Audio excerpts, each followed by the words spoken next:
इयत्ता 6वीचे सर्व आपले जिजामाता माध्यमिक विद्यालयातील विद्यार्थ्यांना इयत्ता 7वी विषय इतिहास व नागरिकशास्त्र, त्यामध्ये आपण नागरिकशास्त्रामधला तिसरा घटक या ठिकाणी अभ्यासणार आहोत, ज्या घटकाचं नाव आहे संविधानाची वैशिष्ट्ये. आपण जो दुसरा घटक अभ्यासला त्याच्यामध्ये संविधानाची उद्देशिका, आणि मग त्या संविधानाच्या उद्देशिकेमध्ये आपण काय बघितलं की संविधान हा आपल्या देशाचा मूलभूत आणि सर्वश्रेष्ठ असा कायदा आहे, आणि म्हणून कोणता कायदा करण्यामागे काही निश्चित असे उद्दिष्टे असतात किंवा त्याच्यामागे काहीतरी हेतू असतो, आणि ती उद्दिष्टे किंवा हेतू स्पष्ट केल्यानंतर सविस्तरपणे कायद्यातील अन्य तरतुदी केल्या जातात, आणि त्याची एक एकत्रितपणे थोडक्यात केलेली सुसंगतरीतीने केलेली मांडणी म्हणजे प्रस्तावना, आणि या प्रस्तावनेला उद्देशिका असे म्हणतात. आणि म्हणून दुसरा जो घटक आहे त्यामध्ये आपण संविधानाची उद्देशिका याचा अभ्यास केला. आता तिसरा जो घटक आहे यामध्ये आपण बघतो आहोत की संविधानाची वैशिष्ट्ये. कारण मागील 2 पाठांचा आपण एकंदरीत अभ्यास करता भारताच्या संविधान सभेची निर्मिती कशी झाली, म्हणजे संविधानाची निर्मिती कशी झाली, आपल्या देशाची जी राज्यघटना आहे ती राज्यघटना कशा प्रकारे तयार केली गेली, आणि संविधानाच्या उद्देशिकेचा अभ्यास आपण दुसऱ्या घटकामध्ये केला. सार्वभौम म्हणजे काय, समाजवादी काय, धर्मनिरपेक्ष लोकशाही म्हणजे काय, गणराज्य म्हणजे काय, या सर्व संज्ञा आपण संविधानाची उद्देशिका या घटकामध्ये समजून घेतलेला आहे. जसं सार्वभौम म्हणजे थोडक्यात काय की आपण आपल्या देशाला योग्य वाटेल असे निर्णय घेण्यास स्वातंत्र्य आहोत, आणि एखादे राज्य परकीय नियंत्रणाखाली नसणे म्हणजे सार्वभौम. समाजवादी गरीब श्रीमंत असा भेदभाव न करणे, देशाच्या संपत्तीवर सार्वजनिक संपत्तीवरती सर्वांचा हक्क असणे समाजवादी. धर्मनिरपेक्ष म्हणजे या ठिकाणी कोणत्याही प्रकारे जात धर्म याच्यावरती विचार न करता कोणत्याही एकाच धर्माला राज्याचा धर्म मानला जात नाही, म्हणजेच नागरिकांना आपापल्या धर्माचं पालन करण्याची मुभा आहेत, आणि नागरिकांमध्ये धर्माच्या आधारावर भेदभाव करता येत नाही म्हणजे धर्मनिरपेक्ष. त्यानंतर गणराज्य या संज्ञा आपण समजून घेतल्या. आता उद्देशिकेतून नमूद केलेली ही उद्दिष्टे आपल्या संविधानाची वैशिष्ट्ये आहेत. आता याच्या व्यतिरिक्त आणखीन काही वैशिष्ट्ये आहेत का? आहेत. मग जर सार्वभौम, समाजवादी, धर्मनिरपेक्ष, लोकशाही, गणराज्य या संज्ञा समजून घेत असताना याच्या व्यतिरिक्त आणखीन काही आपल्या राज्यघटनेमध्ये म्हणजे संविधानामध्ये काही वैशिष्ट्ये आहे का? तर आहेत. आणि म्हणून याच वैशिष्ट्यांचा आपण संविधानाची वैशिष्ट्ये हा जो तिसरा घटक आहे त्यामध्ये अभ्यासणार आहोत. त्यात पहिलं जे आहे ते वैशिष्ट्य म्हणजे संघराज्य. आता संघराज्य म्हणजे काय? संघराज्य व्यवस्था ही आपल्या संविधानाचे एक महत्त्वाचं वैशिष्ट्य आहे. आता संघराज्य व्यवस्था ही आपल्या संविधानाचं एक महत्त्वाचं वैशिष्ट्य आहे. म्हणजे काय? कारण आपला देश जो आहे तो प्रचंड विस्ताराने मोठा आहे, मोठा भूप्रदेश आहे, आणि मग मोठा भूप्रदेश, देशाचा मोठा विस्तार, आणि आपल्या देशाची लोकसंख्या सुद्धा तेवढीच मोठी आहे. आणि मग मोठा भूप्रदेश आणि खूप लोकसंख्या असणाऱ्या देशामध्ये राज्य करण्याची संघराज्य ही एक पद्धत आहे. कारण मोठ्या भूप्रदेशामध्ये भरपूर लोकसंख्या असलेल्या देशामध्ये, विस्ताराने प्रचंड असलेल्या देशामध्ये आपल्याला कारभार करण्यासाठी म्हणजेच राज्य करण्याची संघराज्य एक पद्धत आहे. कारण मोठा भूप्रदेश जर असला तर एकाच ठिकाणाहून कारभार करणे थोडंसं अवघड जाईल. त्यामुळे परिणाम काय होईल की दूरवरच्या लोकांकडे दुर्लक्ष त्या ठिकाणी होईल. त्याच्यामुळे सर्व लोकांचा विकास त्या ठिकाणी होणार नाही. हा एक प्रश्न निर्माण होईल. आणखीन दुसरा प्रश्न काय निर्माण होतो त्यामध्ये? तेथील लोकांना राज्यकारभारामध्ये सहभाग घेण्याची संधी मिळणार नाही, आणि लोकांना राज्यकारभारामध्ये सहभागी होण्याची संधी मिळाली नाही म्हणजे लोकांचाही विकास होणार नाही, त्यांच्या समस्या दूर त्या ठिकाणी होणार नाही, आणि त्यामध्ये एकात्मतेची भावना वाढीस लागणार नाही. आणि म्हणून त्यातून असा विचार केला गेला की संघराज्यात 2 स्तरावरती शासन संस्था असतात, आणि त्या आपल्या देशामध्ये आहेत.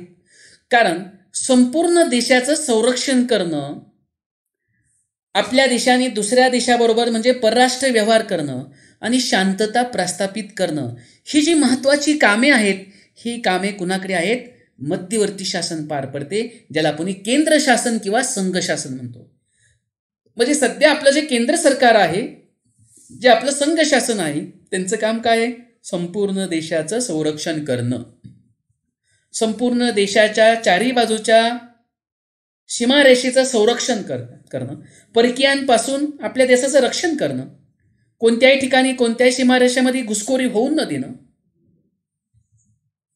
आपल्या भारताने जगातल्या इतर देशाबरोबर कोणत्या देशाबरोबर कोणत्या प्रकारचं परराष्ट्र व्यवहार करायचे, परराष्ट्र धोरण ठेवायचं आणि आपल्या देशामध्ये शांतता प्रस्थापित करणं, ही जी महत्त्वाची कामे, ही महत्त्वाची कामं कोण करतं? तर जे आपलं केंद्र शासन, ज्याला आपण संघ शासने असे म्हणतो, त्यांच्या मार्फत केले जातं. आणि मग आपल्या संपूर्ण देशाचा कारभार संघ शासन करतं. संघ शासन संपूर्ण देशाचा कारभार करतं, संपूर्ण देशाचा कारभार संघ शासनामार्फत केला जातो. हे आपलं ह्या संविधानाचं महत्त्वाचं वैशिष्ट्य आहे. हा झाला संघ शासन किंवा संपूर्ण देशाचा कारभार करण्याची पद्धत, रीत. आता आपण ज्या प्रदेशामध्ये राहतो त्या प्रदेशाचा कारभार करणाऱ्या शासनाला काय म्हणतात? राज्य शासन. म्हणजे आता आपलं राज्य कुठलं आहे? महाराष्ट्र. आपण कुठल्या राज्यात राहतो? महाराष्ट्र राज्यात. मग महाराष्ट्र राज्याचा कारभार कोण पाहतं? तर आपल्या महाराष्ट्र राज्याचा कारभार आपलं सरकार बघतं, म्हणजे राज्य सरकार, ज्याला आपण राज्य शासन असं म्हणतो, राज्य सरकार असं म्हणतो. म्हणून आपल्या प्रदेशात, आपण ज्या प्रदेशामध्ये राहतो त्या प्रदेशाचा कारभार पाहणाऱ्या शासनाला राज्य शासन असं म्हणतात. मग महाराष्ट्राचं आपलं सरकार आपलं महाराष्ट्र राज्याचा कारभार बघतं, गुजरातचं सरकार त्या गुजरातच्या राज्याचा कारभार त्या ठिकाणी बघतं. अशा आपल्या भारतामध्ये 29 घटक राज्य आहे आणि 29 घटक राज्यामध्ये त्या राज्याचं कारभार त्या राज्यातलं राज्य शासन त्या ठिकाणी पाहतं. तसं आपल्याही महाराष्ट्राचा कारभार आपलं राज्य शासन त्या ठिकाणी पाहतं. आणि म्हणून आपण ज्या प्रदेशात राहतो त्या प्रदेशाचा कारभार पाहणाऱ्या शासनाला राज्य शासन असं म्हणतात. आणि राज्य शासन एक मर्यादित प्रदेशाचा राज्यकारभार पाहतं. म्हणजे राज्य शासन फक्त महाराष्ट्राचा कारभार पाहू शकतं. राज्य शासन गुजरातचा कारभार पाहू शकत नाही, का राज्य शासन शेजारी आपल्याला असलेलं कर्नाटकचा राज्यकारभार करू शकत नाही किंवा पाहू शकत नाही. तर म्हणजे राज्य शासन एक मर्यादित प्रदेशाच्या स्वतःच्याच प्रदेशाचा राज्यकारभार पाहते. एक्झाम्पल जर म्हटलं तर आपलं महाराष्ट्र राज्य शासन, आपलं महाराष्ट्र राज्य शासन आपल्या राज्याचाच कारभार पाहतं. आणि म्हणून अशा प्रकारे 2 पातळ्यांवरती वेगवेगळ्या विषयांवरती कायदे करून परस्पर सहकार्याने राज्यकारभार करण्याच्या या पद्धतीला संघराज्य असं म्हटलं गेलेलं आहे. 2 पातळ्यांवरती. म्हणजे जसं केंद्र सरकार काय करतंय, त्याला आपण संघ शासन असं म्हणतो, किंवा दुसरा एक शब्द आहे केंद्र शासन किंवा संघ शासन. मग केंद्र शासन किंवा संघ शासन संपूर्ण देशाचा कारभार पाहतं आणि संपूर्ण देशाचा कारभार पाहत असताना काय करतंय, तर संपूर्ण देशाचं रक्षण करणं, आपल्या भारतामध्ये, देशामध्ये, राष्ट्रामध्ये शांतता निर्माण करणं, शांतता प्रस्थापित करणं आणि आपल्या देशाने परराष्ट्र व्यवहार करणं, ही महत्त्वाच्या गोष्टी कोण बघतंय? केंद्र शासन, त्याला आपण संघ शासन असं म्हणतो. आणि दुसरं काय, राज्याच्या पातळीवरती आपण ज्या प्रदेशामध्ये राहतो त्या प्रदेशाचा कारभार पाहणाऱ्या शासनाला राज्य शासन असं म्हणतात. आणि राज्य शासन एक मर्यादित प्रदेशाचा राज्यकारभार पाहतं. तसं आपलं महाराष्ट्र राज्य आपल्या महाराष्ट्राचा कारभार पाहतं. म्हणजे याचा अर्थ 2 पातळ्यांवरती वेगवेगळ्या विषयांवरती कायदे करून परस्पर सहकार्याने राज्यकारभार करण्याच्या या पद्धतीला संघराज्य असे म्हणतात. आता पुढे जाऊया आपण यामध्ये की अधिकाराची विभागणी, कुणाला कुठले अधिकार दिले जातात. अधिकाराच्या विभागणीमध्ये संघ शासन व राज्य शासन यांच्यात संविधानाने अधिकार वाटून दिलेले आहेत. म्हणजे आपल्या देशाची राज्यघटनेची जी निर्मिती केली, त्या राज्यघटनेच्या मध्ये निर्मिती करत असताना कायद्यामध्ये तरतुदी करतानाच अशा करून ठेवल्या की संघ शासन आणि राज्य शासन यांच्यात संविधानाने अधिकार वाटून दिलेले आहेत. म्हणजे संघ शासनाने कोणतं काम करायचं, कोणतं कारभार करायचा, राज्य शासनाने कोणता कारभार करायचा, राज्य शासनाला अधिकार काय आहेत, संघ शासनाला कोणते अधिकार आहे, हे अधिकार हे संविधानानेच वाटून दिलेले आहेत. आणि म्हणून त्यानुसार कोणत्या विषयाचे अधिकार कोणाकडे आहे ते पाहूया. आणि म्हणून आपल्या संविधानाने 3 सूची तयार केलेल्या आहेत. किती सूची केलेल्या आहेत? 3. त्यातले विविध विषय बघूया. पहिली सूची, जिला आपण संघ सूची असं म्हणतो, आणि संघ सूचीमध्ये 97 विषय असून या विषयावरती संघ शासन कायदा करतं. आणि राज्य शासनासाठी राज्यसूची. म्हणजे जे संघ शासन आहे, केंद्र शासन आहे, त्याला संघसूची असं म्हणतात. आणि संघसूचीमध्ये एकूण 97 विषय असतात आणि त्या 97 विषयावरती जर काही कायदे नियम तयार करायचा असेल तर ते संघ शासन कायदा करतं. आणि आपल्या राज्य पातळीवरती राज्य शासनासाठी राज्यसूची असते आणि त्यातून एकूण 66 विषय असतात. आणि या 66 विषयावर जर कायदे करायचे असेल तर हे कायदे करण्याचं काम कोण करतं? आपलं राज्य शासन करतं. आणि म्हणून या 2 सूची व्यतिरिक्त तिसरी सुद्धा एक समवर्ती सूची आहेत. त्यात 47 विषय आहेत. आणि म्हणून दोन्ही शासनांना या सूचीतील विषयावर कायदे करता येतात. आणि या 3 सूचींमधील विषयाव्यतिरिक्त एखाद्या विषयाने नव्याने काही निर्माण झाल्यावर, एखादा विषय नव्याने काही निर्माण झाला तर त्यावर कायदा करण्याचा अधिकार संघ शासनाला असतो, ज्याला शेषाधिकार म्हणून ओळखला जातो. आता एक गोष्ट हे आपल्याला माहिती आहे का, भारतीय संघ राज्यातील अधिकाराचे वाटप किंवा विभागणी एक वैशिष्ट्यपूर्ण आहेत. संघ शासन आणि राज्य शासन दोघे एकमेकांच्या सहकार्याने, परस्परांच्या मदतीने राज्यकारभार करून देशाचा विकास साधता येतो आणि त्यामुळे ते शक्य झालेलं आहे. आणि म्हणून दुसरा एक भाग आहे की राज्यकारभारामध्ये नागरिकांना सहभाग घ्यायला संधी मिळते, प्रोत्साहन त्या ठिकाणी त्यामुळे मिळत असतं. आता कोणते विषय कोणाकडे बघूया. कोणते विषय कोणाकडे? संघ शासनाकडील विषय, ज्याला आपण केंद्र शासन किंवा संघ शासन असं म्हणतो. मग केंद्र शासन संघ शासनाकडे काय विषय आहे, जे आपण सुरुवातीला बघितले की देशाचं संरक्षण करणं, परराष्ट्राबरोबर व्यवहार ठेवणं, युद्ध आणि शांतता आणि चलन व्यवस्था आणि आंतरराष्ट्रीय व्यापार, ह्या ज्या गोष्टी आहे या संघ शासनाच्या अखत्यारीत येतात. हे गोष्टीचं कामकाज संघ शासन म्हणजे केंद्र शासन. आपलं राज्य शासन काय करतं? राज्य शासनाकडे काय विषय तर शेती, कायदा आणि सुव्यवस्था आणि स्थानिक शासन, आरोग्य, तुरुंग, प्रशासन या विषयावर काही कायदे तयार करायचे असेल किंवा हे जे विषय आपल्या राज्य शासनाकडे असतात. आणि दोन्ही शासनाकडे असणारे विषय रोजगार, पर्यावरण, आर्थिक आणि सामाजिक नियोजन, व्यक्तिगत कायदा आणि शिक्षण. म्हणजे देशामध्ये रोजगार निर्मिती करणे, पर्यावरणाचा समतोल राखणे, आर्थिक आणि सामाजिक देशाबद्दल नियोजन त्या ठिकाणी तयार करणे, काही कायदे नियंत्रित करणे, शिक्षणाच्या संदर्भात देश पातळीवरती निर्णय घेणे, ह्या ज्या गोष्टी आहेत या दोन्ही शासनांसाठी असणारे विषय आहेत. केंद्रशासित प्रदेश किंवा संघशासित प्रदेश. भारतात एक संघ शासन म्हणजे 28 राज्य शासन किंवा घटक राज्य, त्यावेळेस 28 होते, आता 29 घटक राज्य आपल्या भारतामध्ये आहेत आणि 9 केंद्रशासित प्रदेश आहेत. संघशासित प्रदेशावर संघ शासनाचे नियंत्रण असते, जसे नवी दिल्ली, दमण दीव, पुदुचेरी, चंदीगड, दादरा नगर हवेली, अंदमान निकोबार, लक्षद्वीप, जम्मू आणि काश्मीर.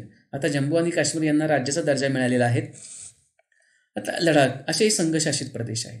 याच्यावरती केंद्र सरकारचं या ठिकाणी संघ शासनाचं त्या ठिकाणी म्हणजेच संघ राज्य आणि केंद्र शासन ज्याला आपण म्हणतो त्यांचं त्या ठिकाणी नियंत्रण असतं. त्यानंतर संसदीय शासन पद्धती. आता काय ही संसदीय शासन पद्धती अर्थात मुलांना समजून घ्या. संसदीय शासन पद्धती, कारण भारताच्या संविधानाने कशाची तरतूद केलेली आहे? संसदीय शासन पद्धतीची तरतूद केलेली आहे. पुढे तुम्ही ज्यावेळेस 8वी 9वी 10वीला जाशाल त्यावेळेस तुम्हाला ही संसदीय शासन पद्धती म्हणजे काय, लोकसभा म्हणजे काय, राज्यसभा म्हणजे काय, या गोष्टी तुम्हाला पुढे विस्ताराने हळूहळू त्या ठिकाणी समजतील. तर संसदीय शासन पद्धती की आपल्या भारताच्या संविधानाने, राज्यघटनेने संसदीय शासन पद्धतीची तरतूद केलेली आहे. आणि मग संसदीय शासन पद्धतीमध्ये राज्यकारभार करण्याची एक जी पद्धत आहे, जिथे संसदेला म्हणजेच कायदेमंडळाला निर्णय घेण्याचे सर्वश्रेष्ठ अधिकार असतात. आणि भारताच्या तुम्हाला माहिती आहे की भारताचं जे सर्वोच्च पद आहे म्हणजे संसदेमध्ये राष्ट्रपती, लोकसभा, राज्यसभा यांचा समावेश त्या ठिकाणी असतो. आणि प्रत्यक्ष कारभार करणारे मंत्रिमंडळ लोकसभेतून निर्माण होते. म्हणजे लोकसभेमध्ये एकूण आपल्या भारतातून लोकसभेमध्ये म्हणजे संसदेमध्ये 543 खासदार निवडून जातात. आणि हे 543 खासदार आपल्या 125 कोटी भारतीय जनतेचं प्रतिनिधित्व त्या ठिकाणी करतात. आणि म्हणून लोकसभा आणि राज्यसभा म्हणजे प्रत्यक्ष राज्यकारभार करणारे मंत्रिमंडळ लोकसभेतून निर्माण होते आणि ते आपल्या कामगिरीसाठी लोकसभेला जबाबदार असते. संसदीय शासन पद्धतीत संसदेत होणाऱ्या काही ज्या चर्चा असतात, विचार विनिमय त्या ठिकाणी होतात, चर्चा होतात, देशाच्या समस्या असेल, काही नियम असेल, कायदे असेल, काही प्रसंग असेल, तर त्यामध्ये संसदेमध्ये सगळ्या गोष्टीवरती, सगळ्या विषयावरती चर्चा विनिमय त्या ठिकाणी होतात, संवाद त्या ठिकाणी एकमेकांबरोबर साधले जातात. तर अशा प्रकारे या ठिकाणी आपण बघतोय की संसदीय शासन पद्धती म्हणजे त्या ठिकाणी काय हे या ठिकाणी आपण आपल्या लक्षामध्ये त्या ठिकाणी. त्यानंतर पुढे आहेत की काही एक इथे हे माहीत आहे का, 50 रुपयाची नोट आहे, सगळ्यांच्या परिचयाची आहे. त्या नोटांचं तुम्ही निरीक्षण करा, चलनी नोट. मग अशा चलनी नोटा आपण पाहिल्यात का, त्यावर केंद्र सरकारद्वारा प्रत्याभूत असं लिहिलेलं असतं. म्हणजे याचा अर्थ काय होतं, इथं लिहिले बघा, केंद्रीय सरकारद्वारा प्रत्याभूत. म्हणजे पोलिसांच्या खांद्यावरील बिल्ला किंवा तुम्ही पाहिला असेल त्यावर लिहिले असेल महाराष्ट्र पोलीस किंवा अशा महाराष्ट्र पोलीस असं बोधचिन्ह असतं. भारतीय रेल्वेवरती अशा प्रकारचं चिन्ह असतं. आपली जी एस टी आहे त्या एस टीवर अशा प्रकारचं चिन्ह असतं. ते आपल्या राज्याचं चिन्ह आहे. आता स्वतंत्र न्यायव्यवस्था. स्वतंत्र न्यायव्यवस्था म्हणजे काय, तर या ठिकाणी भारताच्या संविधानाने स्वतंत्र न्यायव्यवस्था तयार केली. ज्यावेळेस संविधान निर्माण केलं तेव्हा संविधान निर्माणकर्त्यांनी जी न्यायव्यवस्था आहे ती न्यायव्यवस्था स्वतंत्ररित्या निर्माण केली, की ज्या न्यायव्यवस्थेमध्ये कोणतंही मंडळ किंवा राजकीय व्यवस्था कोणी हस्तक्षेप करू शकत नाही. अशा प्रकारचे कायद्यामध्ये चौकटीमध्ये कायदा संविधानामध्ये तयार केला, निर्माण केला गेला. म्हणजेच भारताच्या संविधानाने स्वतंत्र न्यायव्यवस्थेची निर्मिती केली. वादग्रस्त प्रश्नांची जेव्हा आपापसामध्ये सोडवणूक होऊ शकत नाही, काही असे प्रश्न मग ते व्यक्तिमध्ये असेल, राज्यामध्ये असेल, प्रदेशामधले असेल, तर कुठल्याही गोष्टीवरून कुठल्याही प्रसंगावरून जर काही समस्या निर्माण झाल्या का ते प्रश्न संवादाने लवादाने समजा सुटले नाहीत, विचार विनिमय करून समजा सुटले नाहीत, तर अशा वेळेस ते न्यायालयामध्ये सादर केले जातात आणि न्यायालय दोन्ही बाजूचे म्हणणे ऐकून घेतं आणि ज्याच्यावरती अन्याय झालेला आहे तो दूर करून निवाडा करतं. आणि हे काम निरपेक्षतेने होणे आवश्यक असते आणि ते त्याप्रमाणेच होते.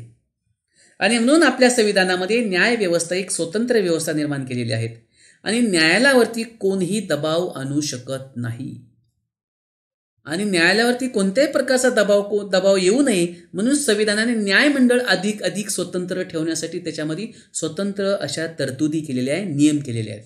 म्हणजे थोडक्यात जर म्हटलं तर न्यायाधीशाची नेमणूक कोण शासनामार्फत होत नाही, सरकार करत नाही, कारण तिथं भेदभाव निर्माण झालेले असतात.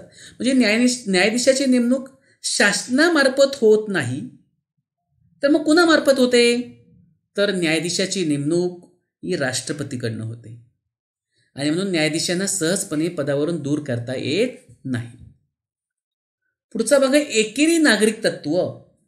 आपल्या संविधानाचं आणखीन काय वैशिष्ट्य आहेत?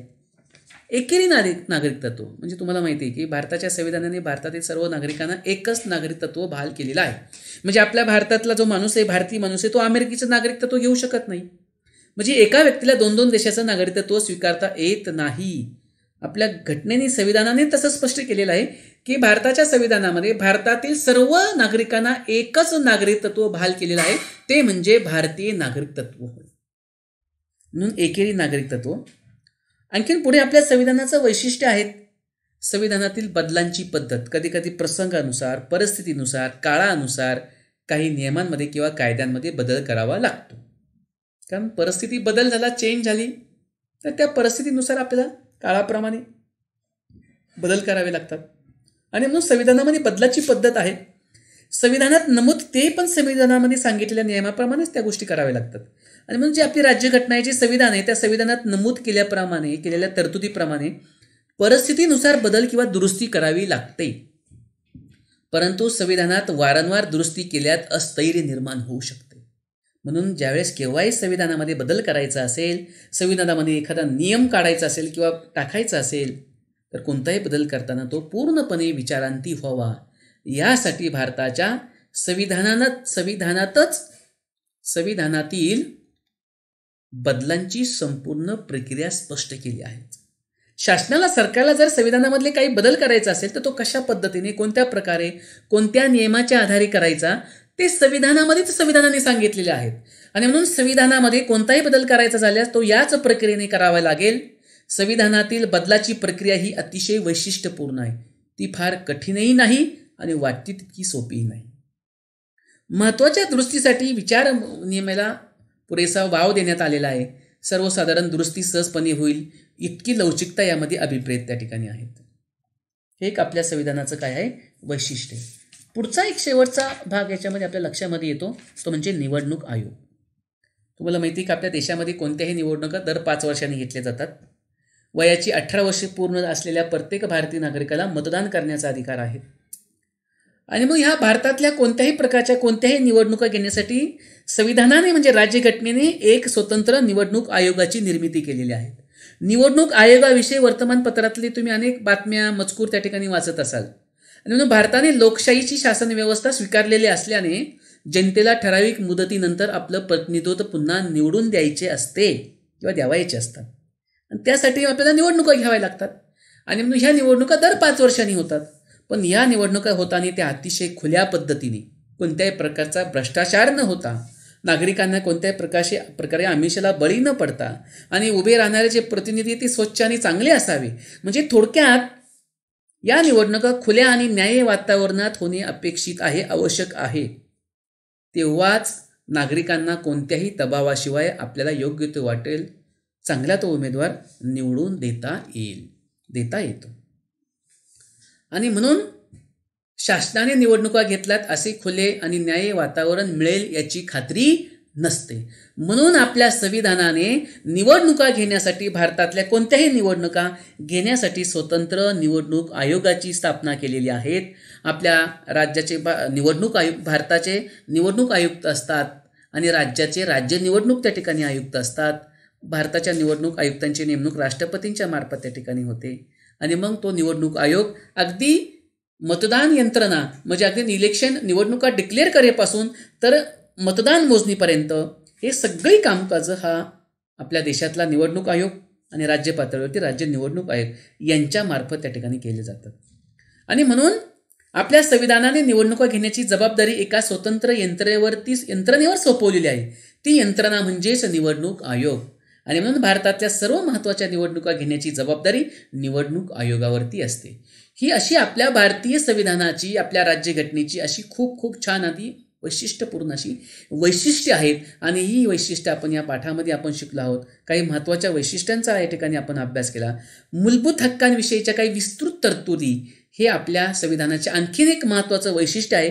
पण ते वैशिष्ट्य आपण काय पाहणार आहोत, पुढच्या घटकामध्ये बघणार आहोत. जो पुढचा घटक आहे तो मूलभूत हक्क भाग 1 मध्ये, तो आपण नंतरच आपले जे काही मूलभूत हक्क आहे, संविधानाने आपल्याला जे काही मूलभूत हक्क दिलेले, अधिकार दिलेले, कर्तव्य जे आहेत ते आपण पुढच्या घटकामध्ये पाहणार आहोत. तर अशा प्रकारे या ठिकाणी विद्यार्थ्यांनो, या ठिकाणी आपण 7वीतला जो नागरिकशास्त्राचा 3रा घटक आहे, संविधानाची वैशिष्ट्ये, त्यामध्ये संघराज्य म्हणजे काय, अधिकाराची विभागणी कशा प्रकारे केलेली आहेत, कोणाकडे कोणते विषय आहेत, या सगळ्याचा अभ्यास या ठिकाणी आपण शिकलो. संसदीय शासन पद्धती म्हणजे काय, स्वतंत्र न्याय व्यवस्था कशा प्रकारे संविधानाने त्याची निर्मिती केलेली आहे, एकेरी नागरिकत्व म्हणजे काय, आणि संविधानामध्ये जर काही बदल करायचे तर त्या कोणत्या पद्धतीने आपल्याला त्याच्यामध्ये बदल करता येईल, निवडणूक आयोग, या सगळ्या गोष्टींचा अभ्यास म्हणजे आपल्या संविधानाची जी वैशिष्ट्ये आहेत ती वैशिष्ट्ये आपण काय केलेले या घटकामध्ये अभ्यासलेली आहेत. आपण सर्वांनी व्हिडिओच्या माध्यमातून द्वारे हा जो घटक आहे तो छानपैकी समजून घ्या आणि त्याची स्वाध्याय आपल्या वहीमध्ये व्यवस्थित लिहून ठेवा. धन्यवाद विद्यार्थी मित्रांनो.